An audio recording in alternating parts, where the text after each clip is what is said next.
Hi, everyone. This is Jonathan Alexander with the Los Angeles Review of Books, and I am really delighted today to be speaking with Kacen Callender. Kacen is a best-selling and award-winning author of multiple novels for children, teens, and adults, including the National Book Award-winning King and the Dragonflies, and the best-selling novel Felix Ever After. That's the book that I really want to talk about today. So first, Kacen, thank you so much for joining me. Thanks for having me. So I would love to hear a little bit about what I think of as the origin story of this particular novel. How did you come to write Felix Ever After? And for those of you who haven't read it, I mean, I think this is a treat of a book. It's a book about a young trans person who's kind of grappling with what does it mean, to be trans right now. How did you come to write this particular book? Yeah, it's a very personal story of I myself had come out as non-binary. But even similarly to Felix's journey, I myself was like, sometimes there are days when I wake up and I actually do feel like I'm more on the spectrum of male identifying and want to use he, him pronouns instead of they, them pronouns.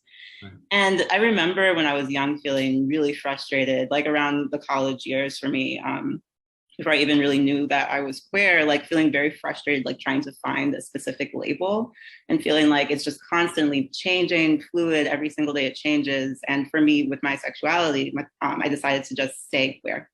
I'm just queer, leave it at that. But for gender, it was different. It was a different journey of really wanting to find that specific label because for me, that just felt more important. So I discovered the term demi-boy, and that was the spark of really wanting to write Felix Ever After and writing about someone who has already come out once and feels almost like the kind of like grappling of emotions of, do people think that I'm a fraud because I'm like changing my mind, or is it actually more like an evolution or me finding labels that are even closer to myself? So I really wanted to write about that experience while also tackling the conversation of why are labels important? Sometimes they are for some people, sometimes they're not. Both sides are valid.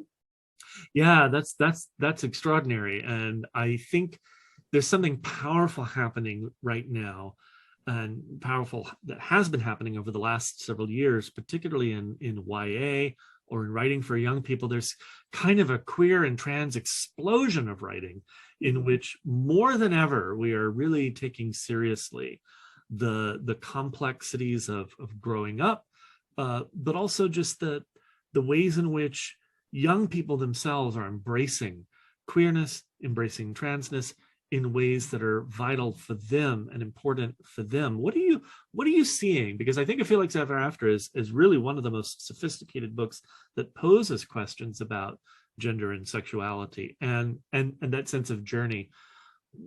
Did you understand the book as sort of following in this growing tradition of powerful queer and trans YA?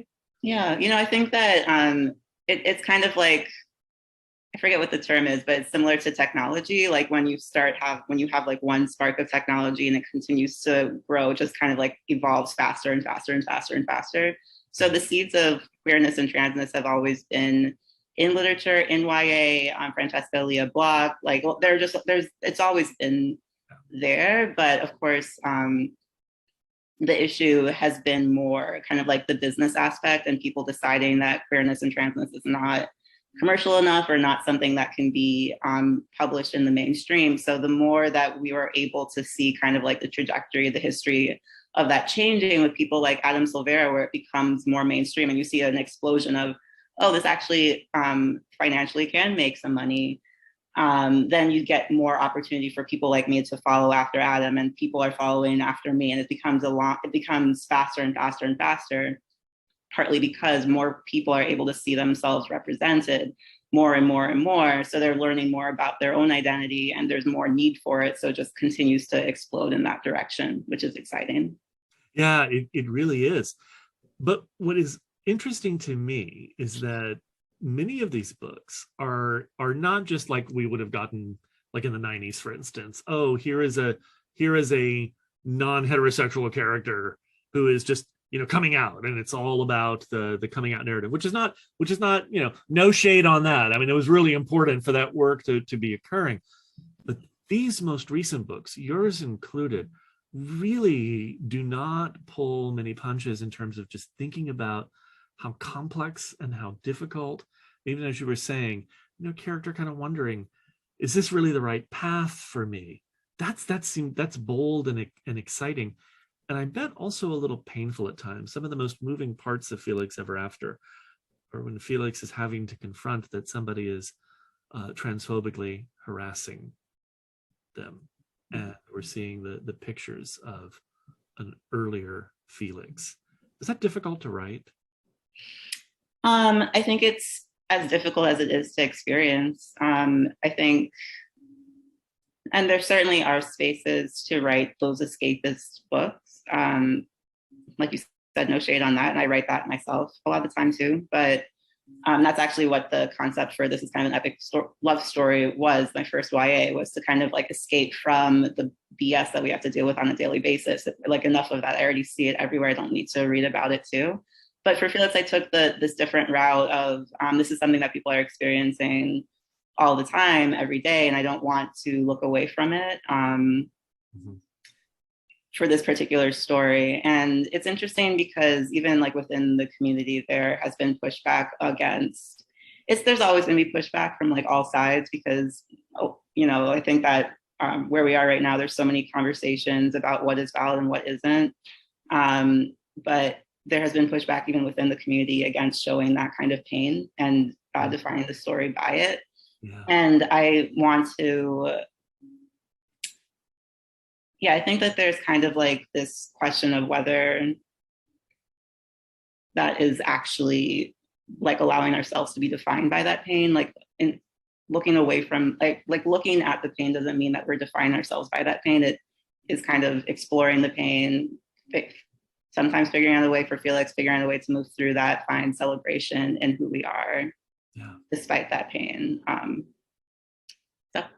Yeah, that makes a tremendous amount of sense. And I certainly don't think that Felix is defined by the pain, but it does feel like it's bold to have those conversations, to actually talk about what's happening to actual non-binary and trans and queer kids. Another just really, I think, significant, deeply moving part of the book is where Felix finds community, and it's not always just with other trans or queer folks. Sometimes it's with more just with people who don't necessarily share his experience. And I'd love to hear a little bit more about that, because I think it's so important that young people have these models of how do you form allyship, and not every young person who reads the book is going to be like Felix, but they probably know people who are like Felix. And so how do you encourage appropriate allyship? I think, well, Leah identifies as a lesbian, but Leah is like the ally of the book, kind of like turns out to be like a little bit of an unexpected hero towards the end. And I hope it's okay to spoil at this point. Go for it. Yeah. But I think that through Leah, I really wanted to show that to be an ally, like what is really needed is just empathy. Just like sometimes it's almost kind of like a conversation of what does it mean to be an ally, is to look at another person and realize that's another human being. And just because their experience is not the same as yours doesn't mean that they are invalid. Yeah. So Leah having that empathy and coming out in anger against the person that hurt Felix, and I'm speaking carefully so it's not spoiled, I feel like that was the showcase for what allyship can look like. Yeah, I love it. And again, I appreciate you not spoiling it. This is good. It's a gripping book, but it's one of those books that I think, like some of the best YA right now, is less gripping because of its plot and more gripping just because of the deep complexity of the presentation of the characters.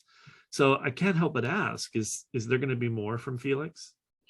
Right now, it's not planned. I definitely was playing with the idea of having a sequel from Declan's perspective and allowing Declan to have a little bit more healing and closure than he did in the end of Felix. But that was about 2 years ago. I love it. Okay. Yeah, All right. Well, we'll see where yeah. that goes. Yeah, we'll see where that goes.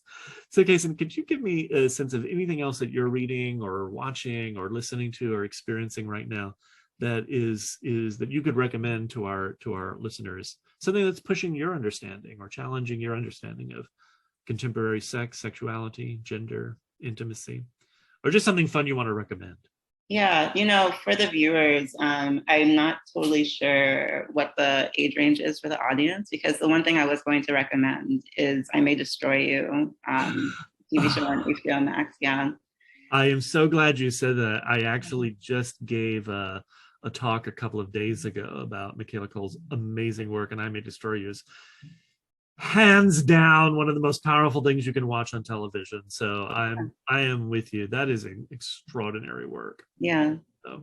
Agreed. And it just kind of like brings into focus more conversations about boundaries and a lot that isn't, there has been a lot more focus in recent years about, but there needs to continue to be a lot more conversation.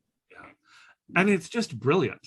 It's just I rarely have had an experience of watching television that has moved me that much. But I would also say the same about your novel and the amazing flowering of contemporary queer and trans YA. I have been talking with Kacen Callender, author of Felix Ever After, a tremendous novel. Please read it. It really represents some of the best of what contemporary YA can do.